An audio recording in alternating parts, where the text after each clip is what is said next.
Bonjour Zephyr, bonjour. Bonjour Pascal. À nos côtés, il y a Xavier Bertrand, le président de la région Nord-Pas-de-Calais-Picardie. Qu'avez-vous à lui dire ce matin, Zeph? Bonjour, et pourquoi vous n'êtes pas là, Zeph, avec nous? Ils n'ont pas voulu me payer le train, mon président. C'est bien ce que je leur ai dit, on ne lui a pas donné de billet de sortie. Quelle est votre question, Zeph, aujourd'hui? Bah oui, alors.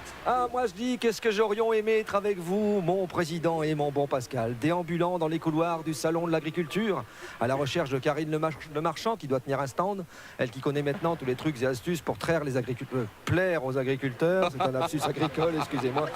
Et j'aurions aimé d'autant plus que je me sens concerné par l'agriculture. Oui, je sens pousser en moi une âme de fermier, tel le jeune Babacool, vivant encore à l'intérieur de moi, qui avait envie de partir cultiver du fromage de chèvre dans le Larzac, avant de découvrir que les chèvres de bon matin, ça pue grave sa mère, et quand le Larzac, il n'y a pas une boîte de nuit de tout le canton, et on finit par draguer les pages sous-vêtements du catalogue de la Redoute 1976, quand les filles ne faisaient pas encore le maillot intégral. Bref, j'avions abandonné de mon projet à l'époque, mais maintenant que je suis dans la matinale, les boîtes de nuit et ma vie sociale n'étant qu'un lointain souvenir, ma femme et moi avons décidé de nous lancer dans l'agriculture.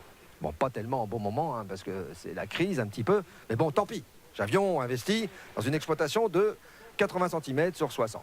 Une fermette que l'on appelle plus communément un carré potager de 80 cm sur 60. Bon, j'avais bien vu que c'était un rectangle, mais sur le paquet, c'était marqué carré potager. Pour les réclamations géométriques, adressez-vous à Gamme Vert. Nous avons opté pour le bio. Nous allons faire nous-mêmes notre compost avec ma femme, enfin, à l'aide d'un lombricomposteur. C'est un abri à vers de terre sur plusieurs étages avec des lombrics dedans qui mangent les déchets ménagers et qui font caca dans une litière qui restitue du compost. Du fumier de verre en quelque sorte, comme dirait un militant écologie les verts de base après le dernier remaniement. Et vous pouvez même en retirer un jus liquide qui s'appelle du thé de verre. C'est sympa de bon matin, je sais. Je sais comment vous m'émoustillez de bonne heure au matin des histoires de lombric et du jus de verre qui ressemble au café de la machine à café. Et tout ça, c'est de l'engrais naturel. On pourrait bien sûr louer des drones pour faire de l'épandage au bégon vert sur notre courgette. Oui, notre courgette. Parce qu'il ne pousse qu'un légume à la fois. Avec un carré potager fabriqué en Chine, c'est la politique de l'enfant unique.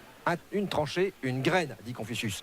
Et pas de culture intensive, une courgette par saison, ça suffit. En plus, moi, j'en mange que dans le couscous de la courgette.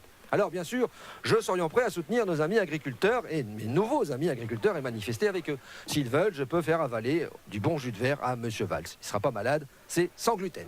Alors, mon bon président Xavier, j'ai comme mission aujourd'hui de vous poser une question à la fin de la chronique. Bonjour mon bon maître. Sans vous faire aucune allusion à notre amie commune Miss France, est-ce que vous pensez encore que labourage et pâturage sont les deux mamelles de la France? C'était ma réponse. Je vous laisse sur ma question. Faites-moi plaisir, soyez heureux, au moins pour aujourd'hui.